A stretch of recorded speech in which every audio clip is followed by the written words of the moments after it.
শাক দিয়ে ভাত খেতে আর ভালো লাগে না, আমি ইলিশ মাছ খেতে চাই। আমরা গরিব মানুষ, এত টাকা কোথায় পাবো? মাইয়া প্রতিদিন ইলিশ মাছের জন্য কান্না করে। যাও বাজার থেকে একটি বড় ইলিশ মাছ নিয়ে আসো। আচ্ছা মা, আমি এখনই তোর জন্য ইলিশ মাছ কিনে আনতেছি। বাবা হয়ে আমি লজ্জিত, মেয়েকে একটি ইলিশ মাছ কিনে দিতে পারলাম না। বাজারে গিয়ে দেখি বাকিতে ইলিশ মাছ নিতে পারি কিনা। এই যে ভাই, মাছ নেন, মাছ একদম তাজা, চাঁদপুরের পদ্মার ইলিশ। ভাই, আমার মেয়ের জন্য একটা ইলিশ মাছ দেন, আমি আপনাকে আগামীকাল টাকা দিয়ে দিব। এটা চাঁদপুরের পদ্মার ইলিশ, এর দাম জানিস?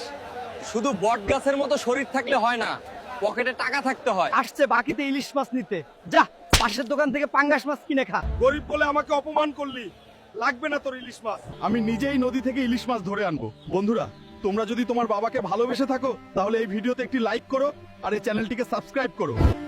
যারা আমাদের চ্যানেলটিকে সাবস্ক্রাইব করেছো তোমাদেরকে অসংখ্য ধন্যবাদ। দেখা হচ্ছে নেক্সট ভিডিওতে।